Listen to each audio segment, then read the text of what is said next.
আমাদের এর আগের অ্যাডমিকচার নিয়ে প্রেজেন্টেশনটা শেষ হয়েছিল একটা ওয়াটারপ্রুফিং অ্যাডমিকচার নিয়ে। তো ওই ওয়াটারপ্রুফিং অ্যাডমিকচারটা আসলে এই ওয়াটারপ্রুফিং ম্যাটেরিয়ালেরই একটি কন্টিনিউয়াস প্রসেস বলা যায়। তার মানে এর আগের প্রেজেন্টেশন যেটা অ্যাডমিকচার নিয়ে বলেছিলাম সেটার শেষটা হয়েছিল ওয়াটারপ্রুফিং ম্যাটেরিয়ালস দিয়েই। তারই ধারাবাহিকতায় আমি আবার বাকি ওয়াটারপ্রুফিং ম্যাটেরিয়ালসের আরও ডিটেলস সম্বন্ধে বলতেছি। তো আজকে আমরা ওয়াটারপ্রুফিং ম্যাটেরিয়ালসের সবগুলো প্রোডাক্ট নিয়ে দেখব। তো আজকে মেনলি আমি এই ওয়াটারপ্রুফিং ম্যাটেরিয়ালসের এই 4টা প্রোডাক্ট নিয়ে মেনলি বলবো। তো প্রথম আমরা দেখব হচ্ছে মাস্টারসিল 910 নিয়ে। এটা হচ্ছে হাইড্রোসোলিং ওয়াটার বার ফর জয়েন্টস। ওকে, হাইড্রোসোলিং মানে কি? এটা হাইড্রোসোলিং মানে হচ্ছে পানি পেলে এটা ফুলে ওঠে এবং সেটা দ্বিগুণ পরিমাণ ফুলে ওঠে পানি পেলে। এই যে এখানে দেখতেছি আমার এটার ক্রস সেকশন কত ছোট এবং নিচে পানি পেলে এটা অনেক পরিমাণ ফুলে উঠেছে। আচ্ছা, আমাদের কাছে সবসময় অ্যাভেলেবেল থাকে হচ্ছে 10 মিলি বাই 20 মিলি। ওকে, এই পানি পেলে ফুলে ওঠার এখন কিছু সুবিধা দেখব, মেইন সুবিধা যেটা একটু পরে দেখব। প্রথমে আমি বলি এটা আসলে কোথায় ইউজ করে। এটা হচ্ছে যত কনস্ট্রাকশন জয়েন্ট আছে সেখানে ইউজ করা যায়, যেখানে পানির পেনিট্রেশন পসিবিলিটি থাকে। যেমন সবচেয়ে বড় একটা মানে কনস্ট্রাকশন জয়েন্ট যেখান দিয়ে পানি বেশি লিক করে সেটা হচ্ছে এই ম্যাট এবং রিটেনিং ওয়ালের জয়েন্টে। এখান দিয়ে আমার এই হাইড্রোসোলিং বারটা ইউজ করা যায়। তো যদি আমি এখানে এমন এই ম্যাট এবং রিটেনিং ওয়ালের মাঝখানে ধরেন এখানে আমি হাইড্রোসোলিং বারটা ইউজ করেছি, ইউজ করার ফলে আমি কি সুবিধা পাই? যদি বাই চান্স এদিক দিয়ে আমার দুর্বল একটা উইক একটা পথ পায়ও পানি যেতে যাওয়ার ফলে এটা সোয়েল করবে, মানে ফুলে উঠবে। ফুলে উঠে এই জায়গাটা আরো ভালো করে সিল করে ফেলবে, যার কারণে পানিটা আসতে পারবে না, পানিটা এদিকে পাস করতে পারবে না। বাট এখানে যদি আমি ওয়াটার স্টপার ইউজ করতাম, যেটা কিনা নর্মালি ইউজ করা হয় পুরাতন ওল্ড কনভেনশন অনুসারে, ওয়াটার স্টপার ইউজ করলে কি হতো, আমার পানিটা এই পথ দিয়ে এসে ওয়াটার স্টপার এমন করে ঘুরে দেন আবার হয়তো এইদিকে এসে পড়তো। বাট এখন এদিক দিয়ে যদি আমার দুর্বল থাকেও এখানে এসে পানিটা থেমে যাবে। এটাই সবচেয়ে সুবিধা হাইড্রোসোলিং বারের ক্ষেত্রে। এবং হাইড্রোসিলিং বারের আরো অনেক সুবিধা আছে, এখন আমরা দেখতেছি এরপরে আস্তে আস্তে। এই যে যেমন এখানে একটা ওয়াটার স্টপার দেখতেছি, এই ওয়াটার স্টপারের সবচেয়ে বড় অসুবিধা তো একটু আগে বললাম, আরো বড় অসুবিধা হচ্ছে এটা কন্ট্রোল করা, অর্থাৎ মেইনটেইন করা এবং ফিক্সিং করা খুব অসুবিধা। মেইনটেইন বলতে কি, এটা সবসময় ভার্টিক্যাল পজিশনে রাখাটা খুবই বড় একটা সমস্যা। যেমন এখানে আমার দেখতেছি এখানে ওয়াটার স্টপার ইউজ করা হয়েছে, এখানে একটু হেলে গিয়েছে, বেঁকে গিয়েছে। তো বেঁকে গেলে দেখা যায় এদিক দিয়ে পানি খুব ইজিলি এখানে এসে পড়ে এবং লিক করে। এখানেও দেখতেছি আমরা এই যে ওয়াটার স্টপারটা একটু বেঁকে গেছে, যদিও আমার ছবিতে ভালো করে বোঝা যাচ্ছে না এখানে।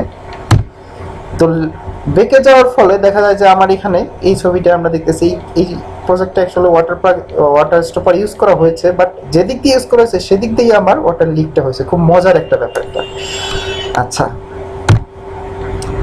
এখন আমরা দেখি যে ওয়াটার বারটা, হাইড্রোসিলিং বার যেটা ওয়াটার বার, এটা দেখেন আসলে ফিক্স করাটা খুব ইজি। জাস্ট আমার মাঝখান বরাবর একটা গ্লু দিয়ে এটা ফিক্স করে ফেললাম, এখানে গ্লু দিয়ে একটা ফিক্স করে ফেললাম। এবং সবচেয়ে বড় সুবিধা হচ্ছে এখানে আমাদের ওয়াটার স্টপারে যেমন আমাদের কিকার করলে সবচেয়ে বড় একটা মানে সুবিধা পাই, বাট এখানে কিকার করতেই যে হবে এমন কোনো কিছু নেই। কিকার করলেও এখানে ফিক্স করা যাবে ইজিলি, কিকার না করলেও ফিক্স ইজিলি করা যাবে। সো এখানে কিকার না করেও আমরা চাইলে রিটেনিং ওয়াল কাস্টিং করতে পারি। কারণ আমরা জানি আসলে অনেকেই হয়তো এটা সম্বন্ধে অবগত যে কিকারের দেখা যায় যে অনেক বেশি খারাপ দিক আছে।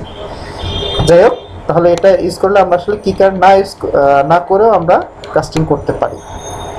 এই যেমন এখানে আমরা দেখতেছি আসলে একটা ওয়াটার বার কিভাবে জাস্ট গ্লু দিয়ে লাগিয়ে দেওয়া হচ্ছে, আর কিছু না, খুব ইজিলি এটা ইউজ করা যায়। ওকে, এখন আমরা দেখব মেমব্রেন নিয়ে, সেটা হচ্ছে সেলফ এডহেসিভ বিটুমিনাস ওয়াটারপ্রুফিং মেমব্রেন। তো এটা বেসমেন্টে ইউজ করা যাবে, অথবা রুফে ইউজ করা যাবে, অথবা অন্যান্য যত ওয়াটার বডি থাকবে যার কন্ট্রাক্টে আপনার ওয়াটার থাকবে সেসব জায়গায় এটা ইউজ করা যাবে। তো আসলে আমরা দেখি আসলে মেমব্রেনের কনসেপ্টটা কীভাবে আসছে। যে আসলে আমরা অনেক আগেই দেখেছি, অনেক প্রাচীন যুগে বোটের নিচের অংশটায় আমাদের এখানে বিটুমিন অথবা আলকাট্রা দেওয়া হইতো।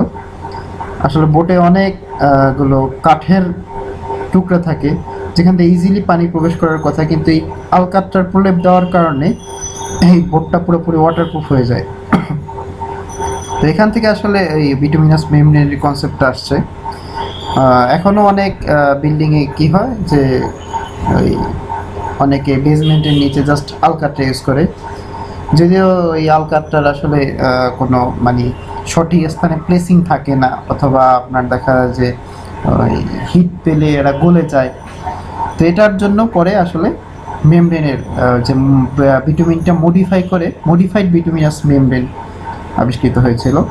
তো এরপরে প্রথম দিকে torch applied membrane, bituminous waterproofing membrane use করা হতো।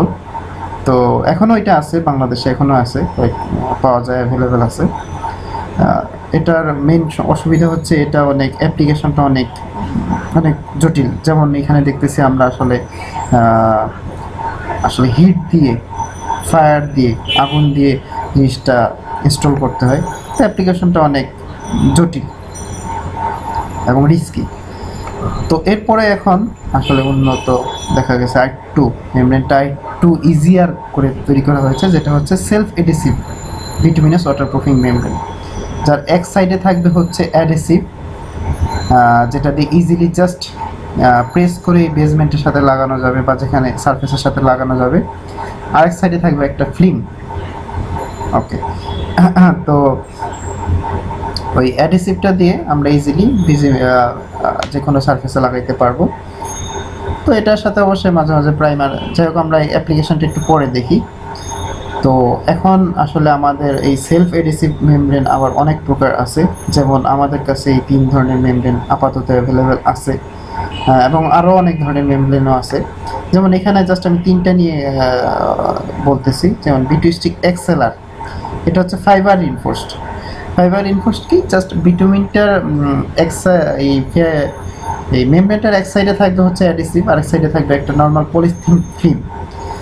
বাট পলিথিন ফিল্ম তো আসলে বিটুমিনটাকে ধরে রাখার জন্য খুব টাফ, এজন্য ভিতরে কি থাকবে, ফাইবার থাকবে, গ্লাস ফাইবার অথবা কিছু একটা ফাইবার দিয়ে এটা বন্ডিং থাকে।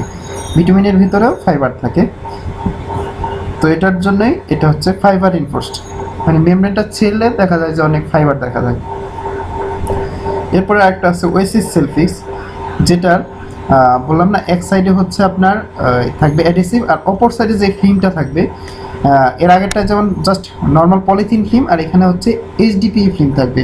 এইচডিপি ফিল্ম হচ্ছে এইচডিপি ফিল্মের পুরাটা হচ্ছে হাই ডেন্সিটি পলিথিন ফিল্ম, মানে খুব উন্নত মানের একটি ফিল্ম, যেটা সহজে ছেঁড়া যায় না, ছেঁড়াটা অনেক টাফ। আচ্ছা, দেন আমাদের আরেকটা মেমব্রেন আছে, একটা মেমব্রেনের কথা বলি, সেটা হচ্ছে বিটুইস্টিক এক্সেল, যেটা এইচডিপি ফিল্ম তো থাকবেই, সাথে এটা ক্রস লেমিনেটেড, অর্থাৎ একটা এক ডিরেকশন হলে আর একটা অন্য ডিরেকশন হবে। তো এটা ছেড়তে খুবই টাফ হবে, খুবই টাফ, এটা খুব সহজে ছেঁড়া যাবে না। তাই যেহেতু ক্রস লেমিনেটেড, তাই এটা পাঞ্চার রেজিস্ট্যান্স বলা যায়। যাক, আরও অনেক প্রকার মেমব্রেন আছে। এখন আবার এই বিটুমিনাস মেমব্রেনটাও আসলে উঠে যাচ্ছে, কারণ বিটুমিনাস মেমব্রেনটা হচ্ছে কি, বিটুমিন তো আসলে আমরা সবাই জানি যে এই পরিবেশ বান্ধব নয়। তো বিটুমিনটা পরিবেশ বান্ধব না হওয়ার কারণে উন্নত দেশগুলোতেই বিটুমিনাস মেমব্রেন ইউজ করা বন্ধ করে দিয়েছে, তারা এখন আবার পিভিসি মেমব্রেন ইউজ করে। যাক, আমাদের বাংলাদেশে এখনও পিভিসি মেমব্রেন মানে অ্যাভেলেবেল না আসেনি। তো আমরা সেলফ এডেসিভ বিটুমিনাস মেমব্রেন নিয়ে কথা বলি। তো এটা আসলে কিভাবে ইউজ করে, ধরুন এটা একটা বেসমেন্ট হলে এই জাস্ট একটা সিসি উপরে এই মেমব্রেনটা ইউজ করবে, দেন আরেকটা সিসি করা হবে, যেটা জাস্ট এই রডগুলো যখন আমি বাইন্ডিং করব তখন এটা যাতে মেমব্রেনের কোনো হ্যাম্পেয়ার না করতে পারে, সেজন্য এটা উপরে একটা সিসি করতে হবে। আর এদিক দিয়ে এইভাবে রিটেনিং ওয়ালের বাইরে দিয়ে করতে হবে। যদি প্রপার্টি লাইন কম থাকে সেক্ষেত্রে আমার বাইরে একটা ব্রিক্স ওয়াল করা যায়, যেটা আমার এটার আউট শাটার হিসেবে কাজ করবে, এবং এই ব্রিক্স ওয়ালের উপর দিয়ে আমার মেমব্রেনটা লাগাইতে হবে প্লেস করে, যেহেতু এটা সেলফ এডেসিভ, তো সুন্দর করে লেগে যাবে। তো উন্নত বিশ্বে অনেকে আবার কি করে যে এদিক দিয়েও আরেকটা আপনার ব্রিক্স ওয়াল করে, যেটা জাস্ট এই যে এখানে যেমন উপরে নিচে সিসি করা হয়েছে, উপরে সিসিটা এই রডটা যাতে এখানে হ্যাম্পায়ার না করতে পারে সেটার প্রোটেকশনের কারণে। তো বাংলাদেশে আসলে এই জিনিসটা তেমন করে না, যে এদিকে একটা গাঁথনি, ইটের গাঁথনি বা ইটের দেয়াল করে না, কারণ হচ্ছে একটু কস্ট ইফেক্টিভ হয় না, তো এই জন্য। বাট এটা করলে বেটার হবে কি যে এই রিইনফোর্সমেন্ট, যে রিটেনিং ওয়ালের রিইনফোর্সমেন্টগুলো, এইগুলো এই মেমব্রেনটাকে হ্যাম্পায়ার করতে পারবে না। যাক, এটা আসলে অপশনাল। এটা মেমব্রেন সম্বন্ধে এত গভীরে আমি আর যেতেও চাচ্ছি না। যাই হোক, দেন আমি এখানে দেখি যে এই যে আসলে সেলফ এডিসিভ মেমব্রেনটা কীভাবে অ্যাপ্লিকেশন করা হয়। এখানে জাস্ট ইজিলি আমি জাস্ট কী করবো, এটা খুলে এই সাইডের যে আমার এডিসিভ ফিল্মটা থাকবে সেই ফিল্মটা পিল আউট করে ফেলবো, উঠে ফেলবো, দেন আমার এদিক দিয়ে লাগাই ফেলবো, শেষ। এতটুকু জাস্ট সেলফ এডিসিভ মেমব্রেনে এটা সুবিধা।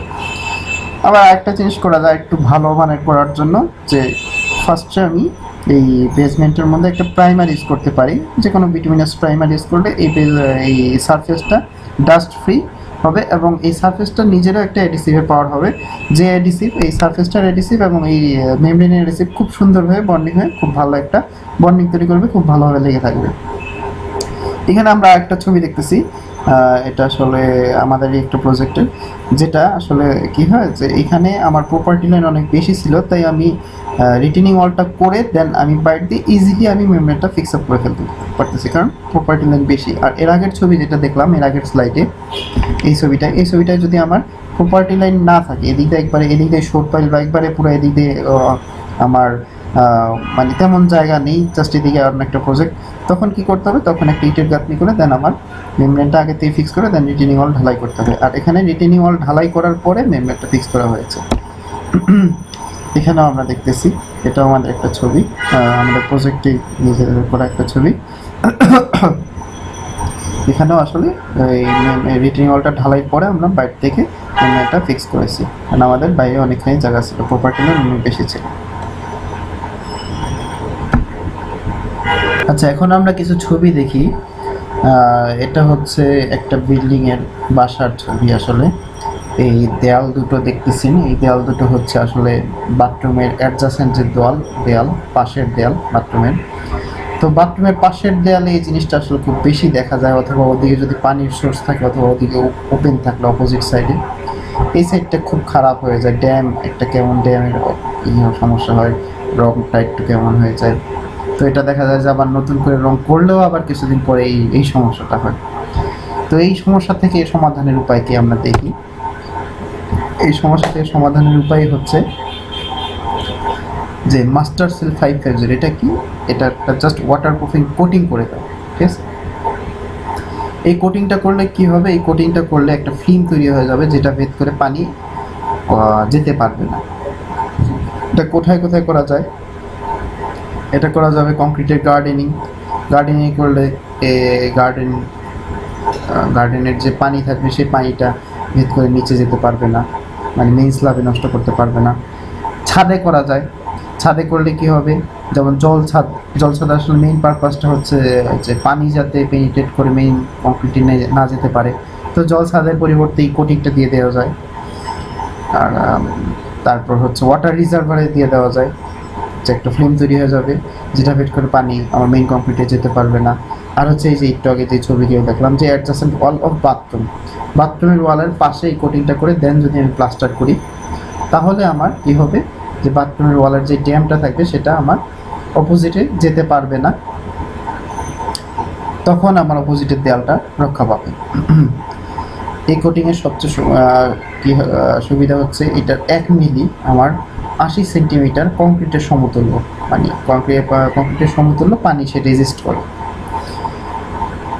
ওকে, মানে 80 সেন্টিমিটার কংক্রিট যে পরিমাণ পানি রেজিস্ট করতে পারে, পানি পেনিট্রেশন রেজিস্ট করতে পারে, এখানে 1 মিলিমিটার কোটিং সেই পরিমাণ পানি রেজিস্ট করতে পারে।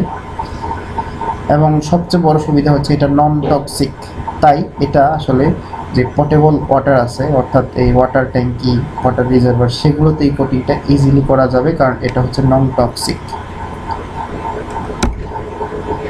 এখানে আমরা দেখতেছি যে এখানে আসলে এই যে ছাদের মধ্যে একটা এই কোটিংটা করছিলাম আমরা কয়েকটা জায়গায়, তো এখানে একটা পিকচার, সেটা হচ্ছে ছাদের মধ্যে। এটার খুব ইজিলি অ্যাপ্লিকেবল, কারণ জাস্ট ব্রাশ দিয়ে অ্যাপ্লাই করার পরেই হয়ে যায়, একটা ফিল্ম তৈরি হয়ে যাবে জাস্ট ব্রাশ দিয়ে। এটা মিক্স করে একটা ব্রাশ দিয়ে রঙের মতো অ্যাপ্লাই করে ফেলবো।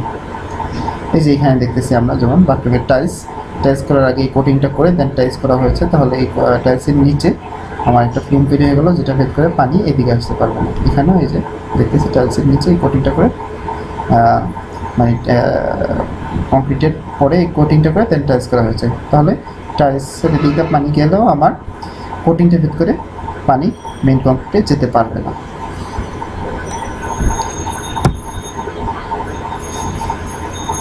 ওকে, এখন আমরা দেখি যে এই একটা প্রজেক্টে দেখা যাচ্ছে যে পানি কলের মতো পানি বের হচ্ছে, লাইভ লিকেজ যেটার বলে, একবার পুরো তীর করে পানি বের হচ্ছে। তো এটার আসলে সমাধান কি? যে ধরেন বের হয়ে গেছে একটা প্রজেক্টে, আমি কোনো মেমব্রেন ইউজ করি নাই, এখন লিক হয়ে গেছে।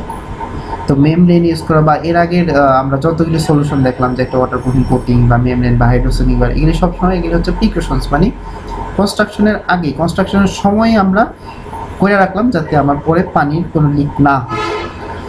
এখন ধরেন আমি করি নাই, তো পানি লিক হয়ে গেছে, সেক্ষেত্রেও আমাদের কোনো অবশ্যই ট্রিটমেন্ট করতে হবে, কারণ পানি তো আমি এভাবে রাখবো না। তো সেক্ষেত্রে আমার কি করা যায় সেটাই আমরা এখন দেখব। এখানে একটা দেখতেছি ওয়াটার ট্যাঙ্ক, এখান দিয়েও এই যে তরতর করে পানি পড়ছে। তো ওয়াটার ট্যাঙ্কের কি রিপেয়ার করা যায় সেটা এখন আমরা দেখব, কারণ এখানে আমার কোটিং ইউজ করিই না। এখন কি করা যায়, পুরো বিল্ডিং তৈরি হয়ে গেছে, কোটিং অথবা কোনো মেমব্রেন ইউজ করি নাই, তখন কি করা যায় সেটা এখন দেখি আমরা। এটার জন্য যেটা করতে হবে, সমস্ত অ্যাক্টিভ লিকেজ বা লাইভ লিকেজ বা যাই বলা যায়, যে কোনো লিকেজ আসলে সারার দুইটা টেকনিক আছে, তার মধ্যে আমি একটা নিয়ে বলবো, আরেকটা নিয়ে বলবো না। ওইটা অন্যভাবে, ওইটার একটা মেশিনারিজ থাকে, ওইটার জন্য আলাদা মেশিন ইউজ করতে হয়। তো আর আরেকটা প্রসেস হচ্ছে, আসলে দুইটা না, অনেকগুলো প্রসেসই আছে। তো আমাদের বাংলাদেশে আসলে দুইটা প্রসেসই বেশি ইউজ হচ্ছে, কারণ হচ্ছে বাকিগুলো খুব কস্টলি, এজন্য ওগুলি তেমন ইউজ হচ্ছে না খুব একটা।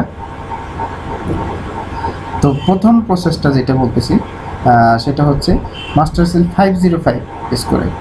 এই 505টা হচ্ছে জাস্ট কিছুই না, একটা আলট্রা র্যাপিড সেটিং মোটর, মানে খুব দ্রুত এটা জমাট বেঁধে যাবে, এবং সেটা কত 30 থেকে 60 সেকেন্ডের মধ্যেই সে পুরোপুরি জমাট বেঁধে যাবে। তো জমাট বেঁধে গেলে কি হবে, যদি আমার যেদিকটা লাইভ লিকেজ হচ্ছে, যেখানে পানি পড়ছে, জাস্ট ওই অংশটা ভেঙে আমি যদি এই জিনিসটা চেপে ধরি, সাথে সাথে ওই লিকটা বন্ধ হয়ে যাবে জমাট বেঁধে। এবং এটারও সুবিধা হচ্ছে এটা নন টক্সিক, তো এই জন্য ওয়াটার ট্যাঙ্কি বা যেসব জায়গায় আমার পোর্টেবল ওয়াটার থাকবে সেসব জায়গায় এটা অবশ্যই। এখানে আমরা মাস্টারসিল 550 ব্যবহারের কিছু ছবি দেখি, যেমন এখানে লাইভ লিকেজ হইতেছিল। তো আমি কি করেছি, প্রথমে যেটা করা যায় সেটা হচ্ছে ওই মর্টারটা একটু পানি দিয়ে গুলিয়ে, সাথে সাথে এখানে চেপে ধরলে, যে পানি দিয়ে গুলিয়ে জাস্ট এখানে চেপে ধরলাম, সাথে সাথে লাইভ লিকেজটা বন্ধ হয়ে যাবে। এরপরে আরও কিছু ছবি দেখি, এখানে যেমন দেখতেছি খুব ফোর্সে পানি আসতেছে। তো এখানে এই যে যেমন জাস্ট গুলিয়ে আটার দলার মতো করে এখানে চেপে ধরলেই, সাথে সাথে চেপে ধরে এই 60 সেকেন্ড রাখলেই সাথে সাথে পানিটা বন্ধ হয়ে যাবে। আবার এখানে আরেকভাবে দেখতেছি যে এখানে আসলে না গুলিয়ে জাস্ট পাউডারের মতো করে রেখে হাত দিয়ে জাস্ট এখানে চেপে ধরলেই সাথে সাথে পানিটা বন্ধ হয়ে যাবে। তো এটা দুইভাবেই করা যায়, যে গুলিয়ে আটার দলার মতো করে চেপে ধরলেও হয়, অথবা না গুলিয়ে জাস্ট ওই অংশটায় চেপে ধরলেই হয়ে যাবে, পাউডারটা ওই অংশটায় চেপে ধরলেই হয়ে যাবে। আচ্ছা, এখানে আমরা দেখতেছি আসলে যে এটার ভালো ইফেক্টিভনেস পাওয়া যাবে যদি এই অংশটা একটু ভেঙে নেওয়া যায়, যেদিকটা লিক হচ্ছে সেদিকটা একটু ভেঙে নেওয়া যায়, তারপর সেখানে যদি আমি গুলিয়ে বা না গুলিয়ে জাস্ট এখানে চেপে ধরি, তাহলেই আমার এই অংশটার লিকেজটা বন্ধ হয়ে যাবে। তো এখানে আমরা দুইটা ছবি দেখতেছি যেখানে ভেঙে আসলে এই জায়গাটা ইউজ হয়েছে। তো আমাদের ওয়াটারপ্রুফিং ম্যাটেরিয়ালস এখানেই আসলে শেষ পর্যায়ে আমাদের বলা যায়।